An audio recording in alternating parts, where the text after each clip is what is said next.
Catfish and Crow, an original pilot screenplay written by Love Feels Best. Episode 1, across the parking lot behind the dumpster next to the liquor store. Format, 1-hour drama comedy hybrid. Setting, Oxnard, California, 2030. Tone, Peter McCarthy meets Michael Arias. Grit, color, absurdity, love. Series, 1 page. Two street punk kids, Marisol Mary Delgado Vega, 19, and Ezra Pike, 20, live in the margins of a city that got the future rammed into it before anyone had time to grieve the present. They steal from the kind of people who deserve it, give to the kind of kids who need it, and spend their days observing the world with the focused wonder of naturalists who never went to school. They are not heroes. They are not villains. They are alive, which in 2030, Oxnard is its own radical act. The series is about what happens when the world as everyone understood it, work, identity, purpose, fame, legacy, evaporates overnight. And two broke kids who never had any of that stuff find themselves accidentally the freest people on earth. Pilot episode, Symmetry. Cold open, 14 a.m. XT.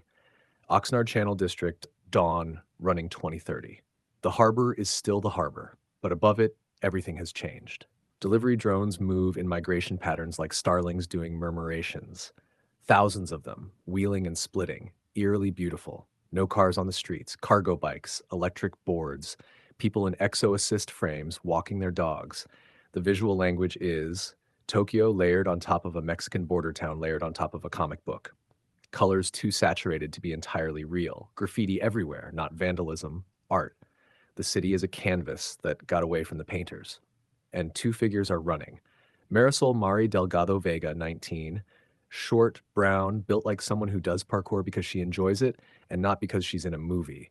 Her hair is half shaved, half a dark curtain across one eye. She wears a patched jacket covered in hand-embroidered patches, a cuttlefish, a diagram of a mycorrhizal network, the words touch grass, literally in block letters. Ezra Pike, 20, mixed, lanky, the kind of face that would be called beautiful if he ever held still long enough for anyone to look at it.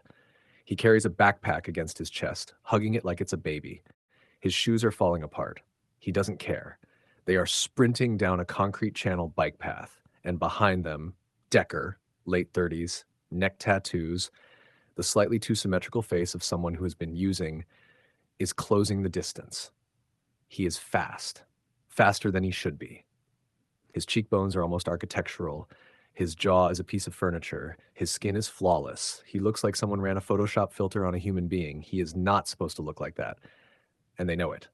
Mari, breathing hard, not panic. He's gaining. He's definitely gaining. Ezra, he took another dose.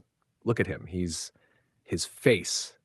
Mari, don't look at his face. Run. It's like someone smoothed him with a spatula. Ezra. Ezra running. Running. Yeah. They hit a fork. Mari doesn't hesitate. She goes up, scaling a concrete drainage wall with the practiced ease of someone who grew up treating the city as a jungle gym. Ezra follows, one beat behind, grunting. Decker hits the fork below them and stops, looks up, his perfect face twisted with fury. Decker. That's not yours. You little pieces of shit. You have no idea what you took.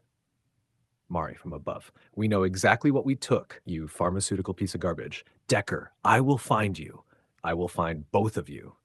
You think Oxnard is big? You think you can hide from me? Mari looks down at him. Something passes over her face. Not fear. Something harder. Mari, quiet, just as Ariel took that shit for 3 months. I know. She was 15. Ezra, I know, Mari. Beat. Decker is still screaming below. Drones pass overhead in a slow, beautiful V. We're going to destroy every last vial. Ezra, that's like $20,000 of Mari, every last vial. Ezra looks at the backpack, then at her. Yeah.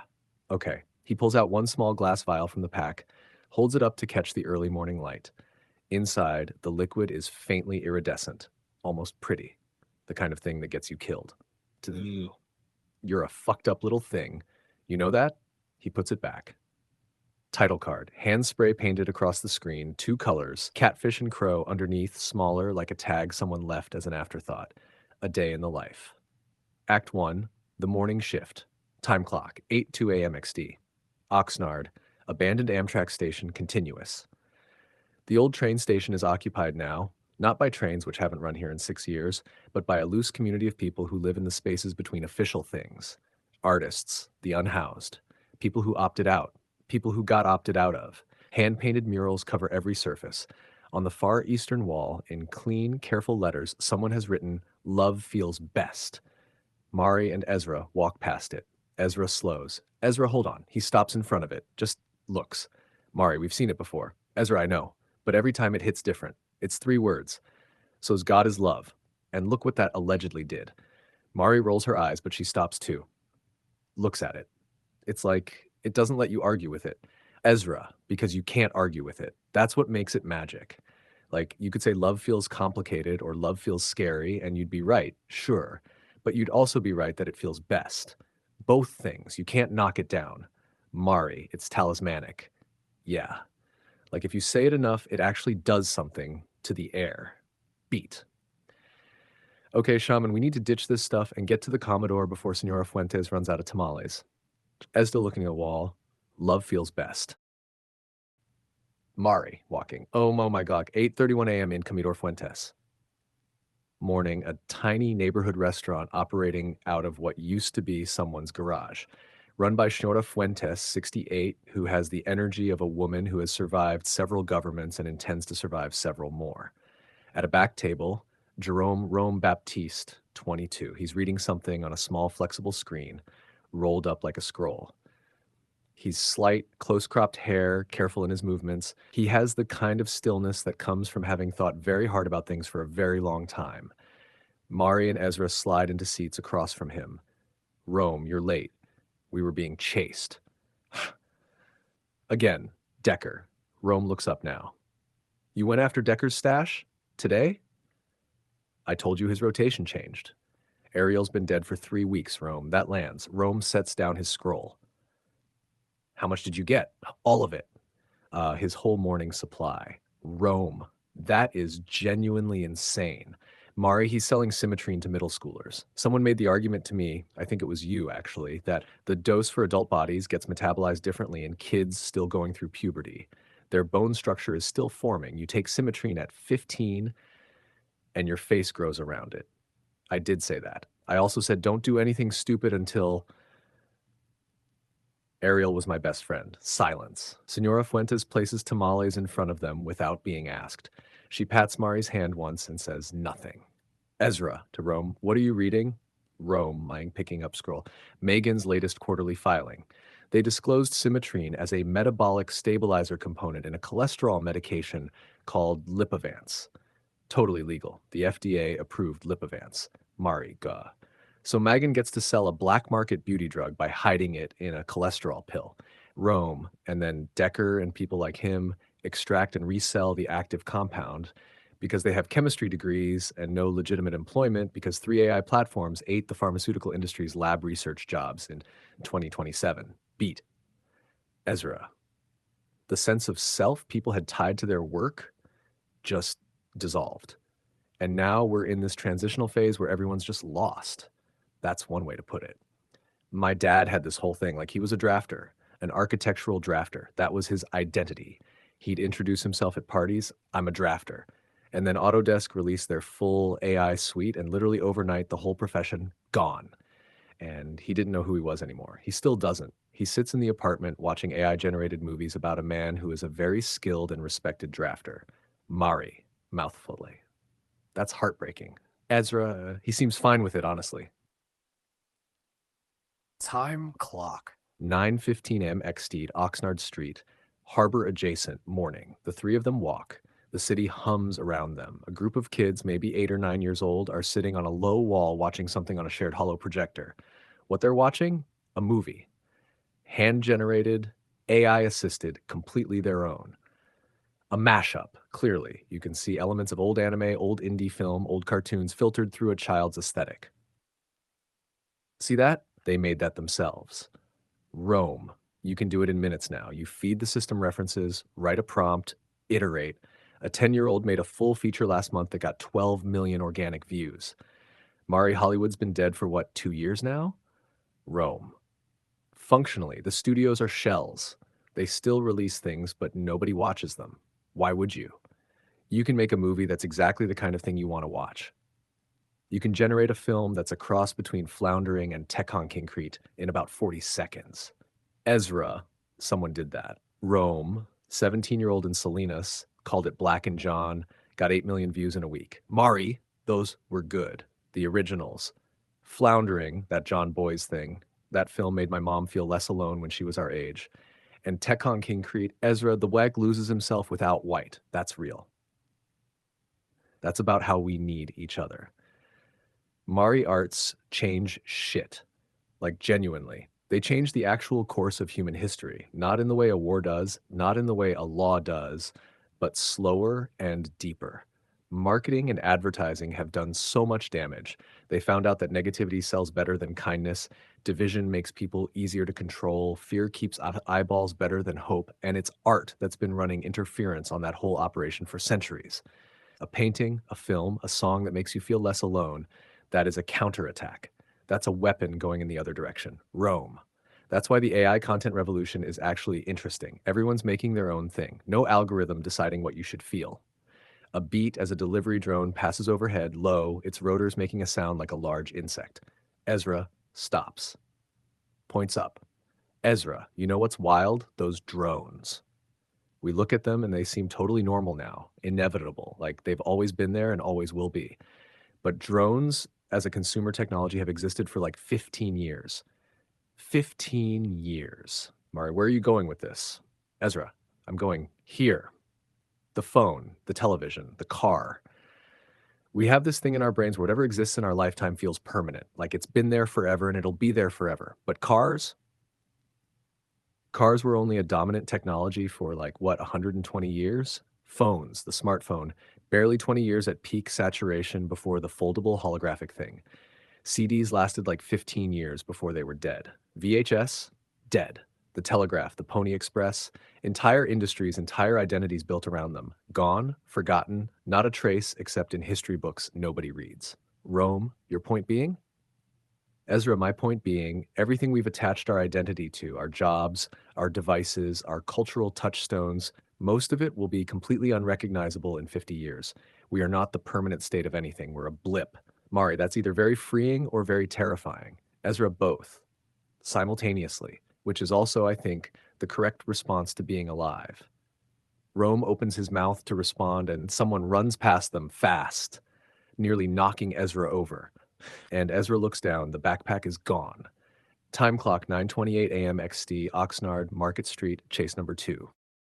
12:08 p.m. Ext Oxnard, Harbor Underpass, noon. A stretch of shade under a long infrastructure bridge. Graffiti murals cover everything. This is one of the recognized mural zones, technically protected. People from all over the county have painted here. Our crew walks through it. Tomas has never been here. He spins slowly. Tomas, who made all of this? Mari. People from everywhere. That one's by a woman from Oaxaca. That one's a guy who grew up in Seoul and came here when he was 40. That one, the octopus thing, that's by two brothers from Eritrea who have been here since 2026. It's all different. It doesn't match. That's the point, man. You mix the flavors. You get new flavors that didn't exist before. Every culture that moves through a city leaves a trace, a recipe, a song, a word, a mural. And the combinations that come out of that are things that couldn't have been invented anywhere else. This underpass tastes like nowhere else on earth. My dad says different people coming here take something away. Beat. Rome looks at Tomas carefully. What do you think of the murals? I think if anything was taken away, we got a lot of other stuff instead. And the other stuff is kind of amazing. Mari, your dad's not a bad person. He's just afraid. Fear makes you shrink. Fear makes you hate things you've never tasted. And that's just Ezra sad. Mari, it's a wasted life. A genuinely wasted, tiny life. You build these walls around what's familiar and everything outside is a threat, and then you spend your whole existence defending a perimeter of things you already know. That's it. That's the whole meal. People who are terrified of different skin colors or languages or customs or whatever, they're not dangerous to me. They're tragic to me. They'll never know what they missed. They'll die not knowing. Rome, the neuroscience on it is clear. High fear temperament correlates with preference for in-group familiarity and aversion to novelty, including cultural novelty. It's not intelligence, it's a fear regulation issue. Xenophobia is literally a clinical phobia. You can treat it. Ezra, your dad ever try injera? What's injera? Ezra, Ethiopian sourdough flatbread that's been fermenting for 3 days. It's sour and spongy, and it tastes like someone finally told bread the truth. Tomas, that sounds crazy. Ezra, that's the point. Crazy new flavors, man. The world is full of them. The people who are scared of new things don't get new flavors. They eat the same meal forever until they die. Tomas thinks about this seriously. I want to try injera.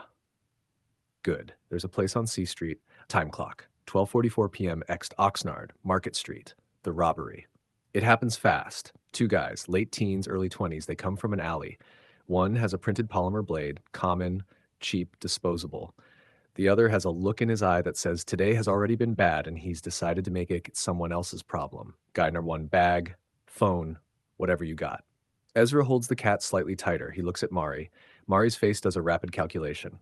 Mari, quiet, to the guys. We don't have phones. We have a backpack full of something you really, really don't want to try to sell. Guy number one, don't care. Bag, Mari, I'm telling you. Guy two, Tomas. Kid, you got anything?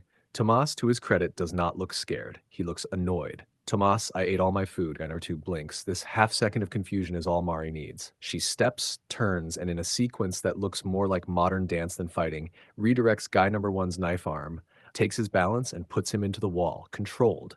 He's not hurt. He's just suddenly not in charge anymore. Ezra has taken 2 rapid steps back, shielding both Tomas and the cat. Mari, to guy number one, who is pressed against wall. I know you think this was a good plan. It wasn't. Look at us. We have nothing. We are the wrong people. Guy number one looks at her, at Ezra, at Tomas, at the cat. He does the math. Yeah, okay. She lets him go. They go. Long pause. Tomas, to Ezra, can she teach me that? Ezra, she's been trying to teach me for 2 years, and I have a 40% success rate. Checking her hands. You got the bag? Got the bag. You got the cat? Got the cat. Good. Let's keep moving. They walk. After a beat, Tomas, does stuff like that happen to you a lot? Ezra, to final 3.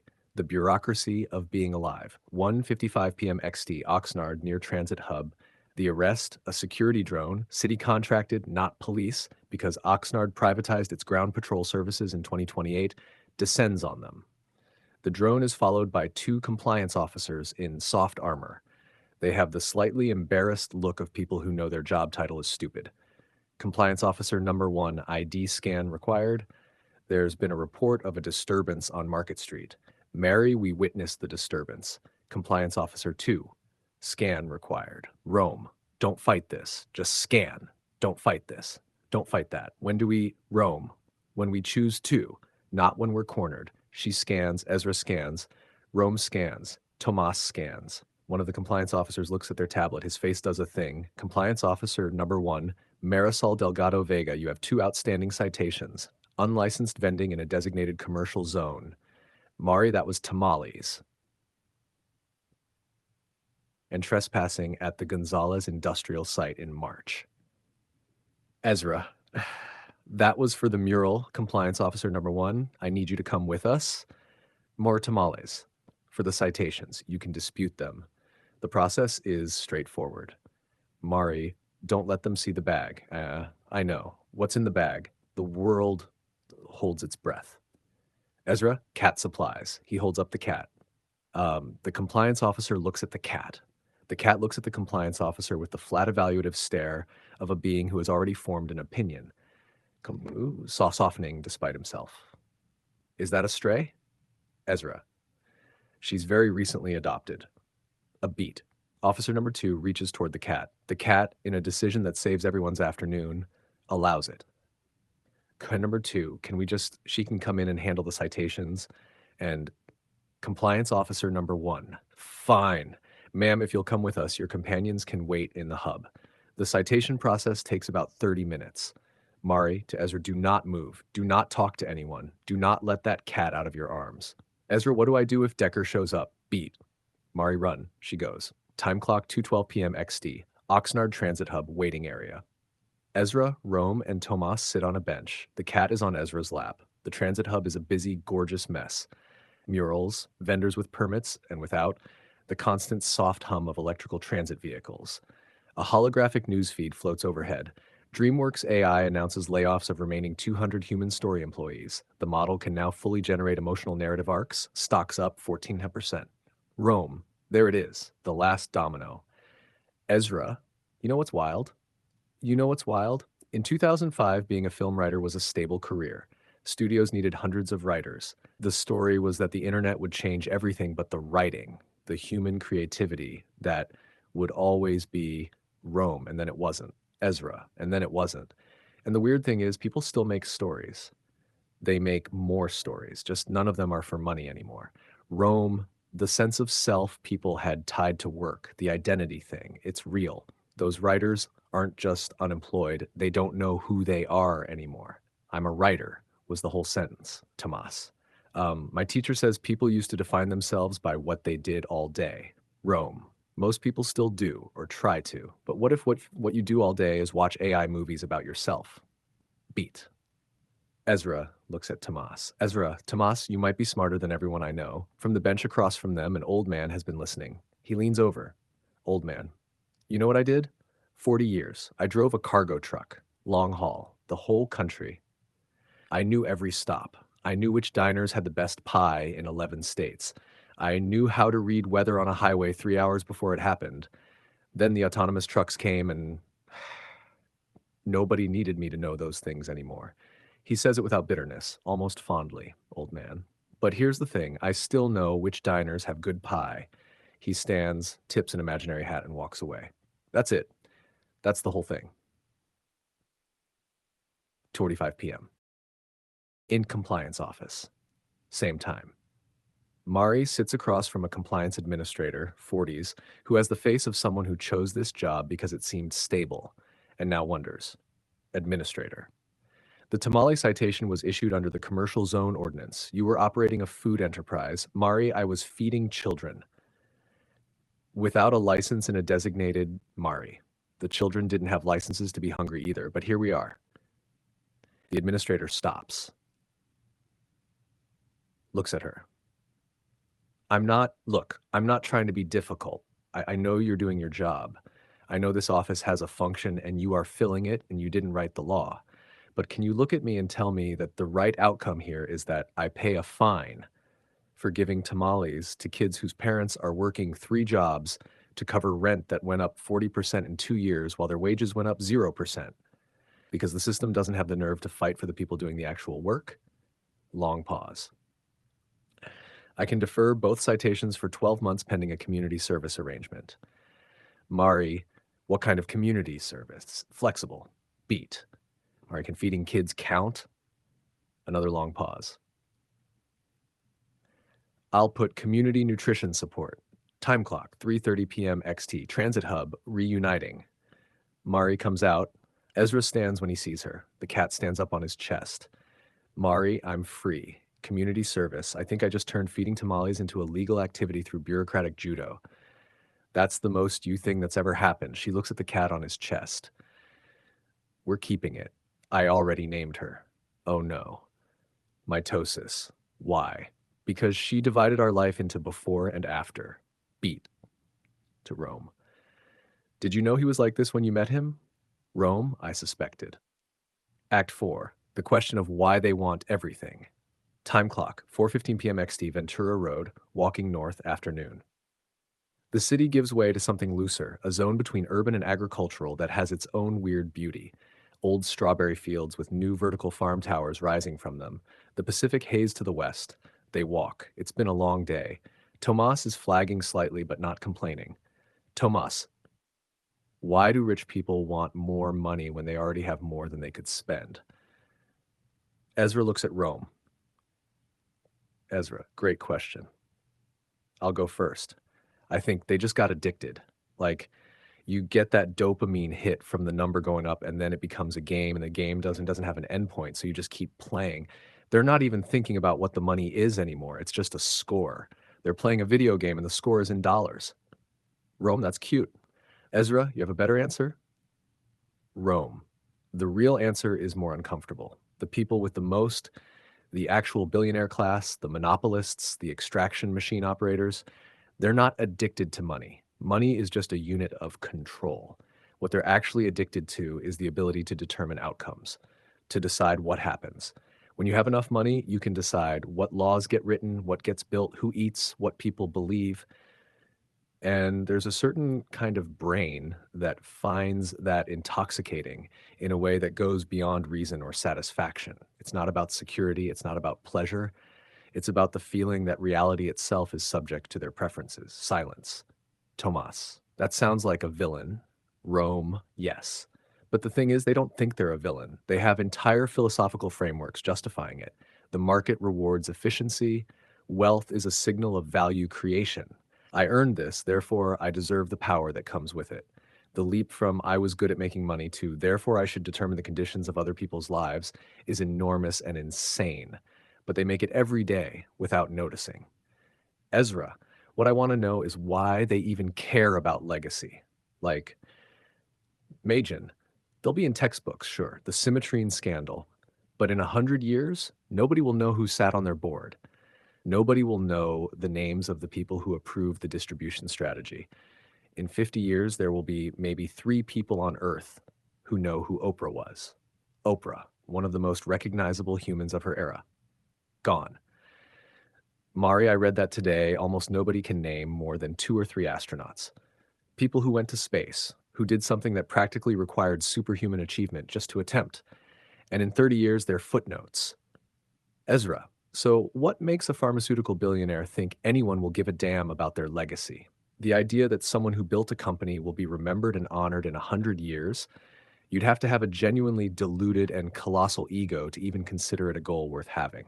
Rome, which is, incidentally, a selection criterion. To accumulate that much, you need the kind of ego that doesn't process that information. Beat. Tomag. So they're like running on a thing that doesn't work, and they don't know it doesn't work. Rome, looking at Tomas with genuine appreciation. Kid. Yes, exactly. Time 450 Ventura Road, the jump continuous. They're crossing a wide drainage easement, a long, flat concrete channel, the kind of space that exists between things. Mari stops. Mari, look at this. She gestures at the channel, the city behind them, the farm towers ahead, the drone migration overhead. Different species of drones, different heights, different purposes, a whole invisible ecosystem. Mari. When I was little, like 7, I thought the city would always look like this. Like the streets and the buildings and the way everything was arranged was just permanent, the way it is. And then the delivery drones showed up and they changed the sky, and the autonomous vehicles changed the roads, and the food printers changed the corner stores, and it all happened in like 8 years. Ezra, the little temporary paradigms we find ourselves in. Mari, we think we're living in the stable state of something. We're actually living in a moment between moments. The phone, the glass rectangle we carried around and stared at, it felt like it had always been there and always would be. But it was around for 20 years at peak relevance. It'll be forgotten. It's already fading. There are 12-year-olds who find the concept of a separate handheld device hilarious. Why would a screen not be projected directly into your visual field? The things we mapped our whole identities onto. They dissolve. Rome. And yet here we are, still here. Mari, still here. The cat, mitosis, makes a small sound. Ezra adjusts her. Tomas, are you worried about the future? No. Why not? She thinks about it. Really thinks.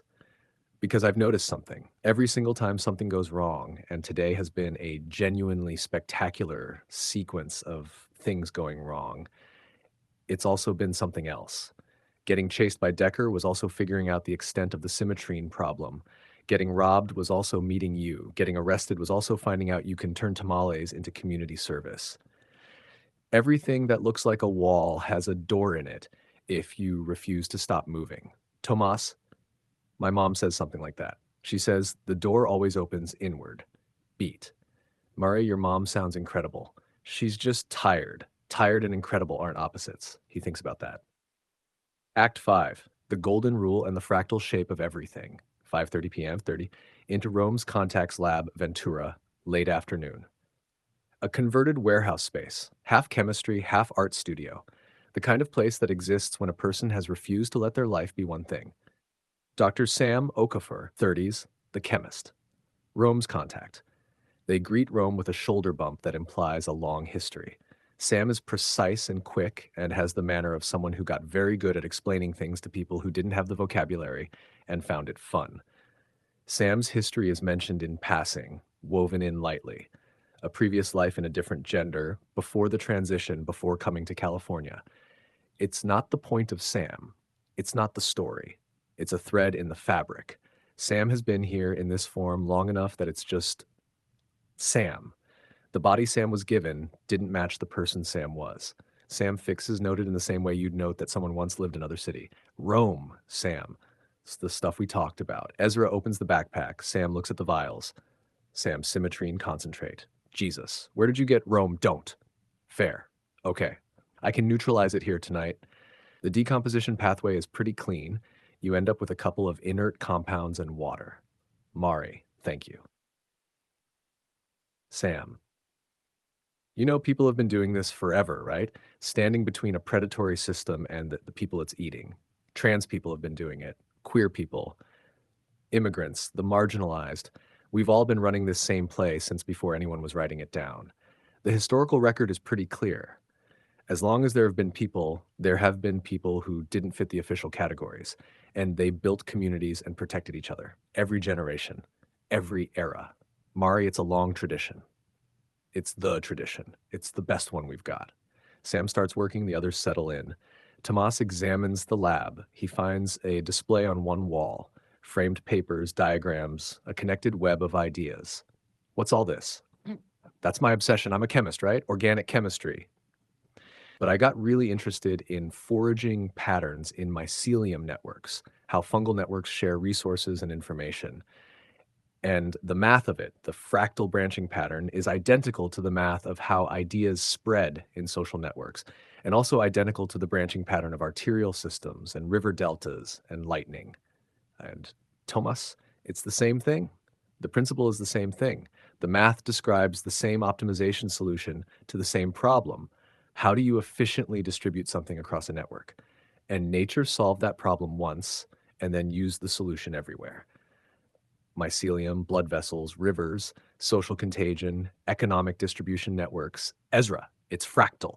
Sam, it's fractal, which means an insight from organic chemistry about how fungal networks handle stress, drought, toxins, competition can be applied to understanding how human communities handle stress, because the underlying math is the same. Rome, I've been saying this. Sam, you've been saying it wrong. You say it's all connected, man, and wave your hands. I'm saying the mathematics of distribution across stress networks is the same across biological scales, and that gives us actual predictive tools. Rome, he always does this. Ezra, I love it. Are you following this? I think so. It's like the answers from one subject can answer questions in a totally different subject because the shape of the problem is the same. Sam, turning to look at Tomas. Yes, exactly. Who are you? Tomas, I'm Tomas. Sam, Tomas, are you in school? Sometimes. Come back, I'll give you a book. Time clock, 6:15 p.m. int, Okafor Lab, continuous. The neutralization is underway. The group sits on whatever surfaces are available. Ezra, can I ask something? The golden rule thing. Do unto others as you would have them do unto you. Versions of that exist in like every culture that has ever existed, right? Confucianism, Islam, Christianity, Ubuntu philosophy, Kant basically derived it from scratch. It's everywhere. Rome. Your point? Ezra. My point is, can anyone make a coherent argument against it? Like an actual argument that holds up? People try. The sadist gets trotted out. A sadist would want to be hurt, therefore they should hurt others. The masochist, serial killers, edge cases, Ezras. But those are edge cases that prove the rule is designed for the normal distribution of human experience. And even then, the sadist argument falls apart because the full formulation isn't just what you want done to you, but what you would want if you were in the other person's position. Mari Rawls, the veil of ignorance. Ezra, right? You'd want the rule to be applied universally before you know which person in the situation you are. Nobody wants to be the person being exploited. Therefore, universally, you apply the rule that prevents exploitation. The only people who argue against the golden rule in a sustained way are people who need to justify exploitation as a going concern. Sam, still working. Nobody has made a coherent counter-argument that doesn't immediately reveal what they're protecting. Tomas, so why don't people just do it? Long pause. Rome, because we're taught from day one to classify people, to put them in boxes, in-group, out-group, us, them. The neurological tendency toward categorization served an evolutionary purpose, quick threat assessment, but it got hijacked by marketing, by politics, by anyone who understood that a divided group is an easy group to control. You keep people sorting each other, ranking each other, finding reasons why this group is fundamentally different from that group. And they never look up. They never look at who's running the sorting machine. Ezra, negativity sells better than kindness. Rome, always. Fear activates more strongly than hope. Outrage gets more engagement than wonder. The entire media advertising political complex runs on that asymmetry. And we get handed this worldview where everything is a threat and everyone different is an enemy, and the sorting never stops. Mari art is the thing that's been fighting that since the beginning. A song that makes you feel what another person feels. A movie that puts you inside an experience you'd never have. A mural that just says, love feels best and doesn't let you argue back. It bypasses the sorting mechanism. It talks to the part that already knows. Turning. Done. All neutralized. You're welcome. Act 6. Evening, beach, what comes next? Time clock, 7:45 p.m. XT, Oxnard State Beach, sunset. They made it. They walked all the way back, and now they're here. The Pacific at golden hour, drones sleeping in their charging towers, the city's hum softened to something bearable. Tomas has called his mother. He's on his way home. But first, he's standing at the waterline, shoes off, pants rolled up, laughing at something the wave just did to his feet. He looks like a kid. He is a kid. Today, the city tried to eat him a little, and instead he got tamales and pigeon science and a crash course in fractal mathematics and a lesson in pharmaceutical corporate crime. Mari stands next to Ezra. Mitosis is in the sand between them, investigating a piece of kelp with professional seriousness. Ezra, not the worst day. We got chased, robbed, and arrested. Ezra, not the worst day. Beat. She smiles. It's small, but it's real. Mari, we destroyed the whole stash. We destroyed the whole stash. Ariel would have liked Tomas. Yeah, yeah, yeah, she would have. The wave comes in. Mitosis backs up from it with the offended dignity of a cat who has been ambushed by physics. What do you think Decker does next? Finds a new supply, probably within a week, which means we have a week to figure out how to go after the actual source. Mari Magin. Ezra, that's significantly larger than one guy with a cooler. Mari, every large thing is made of small things. Mycelium, remember? Fractal. Ezra looks at her. You want to go after a pharmaceutical corporation. I want to figure out where they're hiding the distribution pathway in the Lipavance supply chain. Rome thinks if we can find the extraction point, the moment where the symmetrine compound is diverted from the legal product, we can document it. And if we can document it, we can distribute it. And if enough people see it, Ezra, the AI content thing, anyone can make it, anyone can distribute it. Mari, no gatekeepers, no studios, no advertisers pulling the story. Just here's what we found, here's the evidence, make your own movie about it if you want. Make the thing between Floundering and Tekun Kincrete and Tekun Kincrete where the kids win. Beat. Ezra. Those films are really good, Mari. They're really good. And they're ours. And we can do something with them that their makers never imagined. Mitosis walks directly to Mari and sits on her feet. No. Oh. No. Now you choose me. Ezra, she's assessing you both. She's building a full picture before committing. That's very smart. She's very smart, floating clavicle and everything. Tomas comes jogging back from the waterline. I gotta go.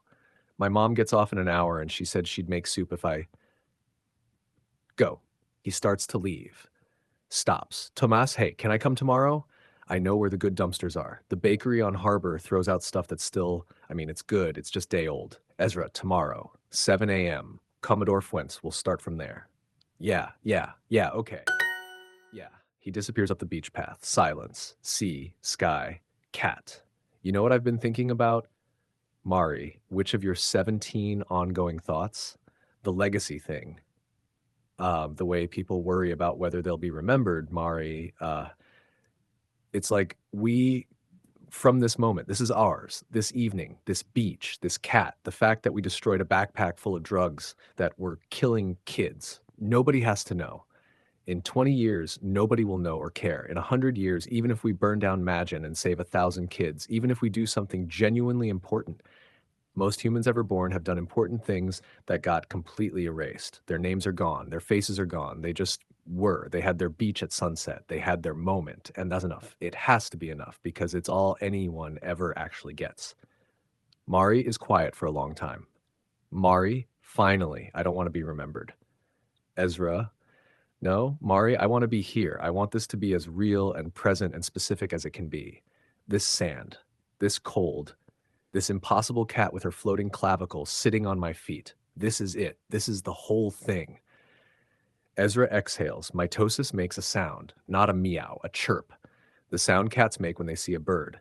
Both of them look, down the beach, moving along the waterline. A shorebird, small, precise, doing the head bob thing, just like Tomas described, calculating distance through motion. Tomas was right. He was completely right. The bird bobs its head. Calculates, takes one step, calculates again. Behind them, over the city, the last of the sunset turns the drones into moving sparks, a murmuration of machines following emergent rules, making a pattern too large to see from inside it. Time clock, 8:03 p.m. XT, beach path. Moments later, Mari and Ezra walk back into the city. Mitosis balanced on Ezra's shoulder, looking behind them at the ocean. They pass the Amtrak station. They pass the wall. Love feels best. Mari stops. Looks at it again, touches it lightly with 2 fingers. Ezra talisman, Mari talisman. They walk. 8:17 p.m. XT, Oxnard, side alley, night. They're almost home. Whatever home means when home is a rotating set of crash spots and borrowed couches. When Ezra's patched up earpiece activates. He has an old model, voice only, analog conversion, nearly indestructible. He stops. Ezra. It's Rome. He listens. His face changes. Mari, what? Pulling out Decker wasn't the only one looking for that stash. Mari, what does that mean? Rome says, Magen knows it's missing. They track the extraction quantities and they notice the shortfall. They don't know it was us, but Rome says there's a corporate security team, private, not compliance officers, and they've been deployed. Beat. Mari, how does Rome know this? He says he found something else in the Lipavance filings, something bigger than the symmetrine diversion.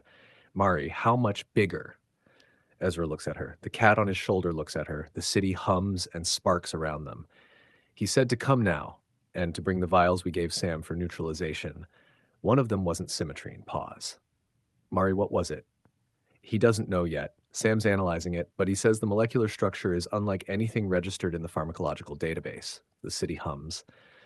Somewhere behind them, 3 blocks back, a surveillance drone has stopped moving. It's just hovering. Watching. Mari. Don't look back. Don't look back. I know. Walk normal. Ezra walking normal. Beat. Mari. Whatever it is, Ezra, I know. We're going to be fine. The ghost of a grin. We're always fine. We got robbed, jumped, and arrested today. And we have a cat. She almost laughs. They walk into the city. The drone follows. Smash to black, end of pilot series notes for the room. What this show is about, underneath everything. In a world where the old structures, work, identity, legacy, authority, even the basic question of who makes the things we watch, have dissolved, 2 people choose to be present. To observe, to love the world specifically and without irony. That is the radical act. That is the whole show. Written by Love Feels Best. Written from the heart for the people.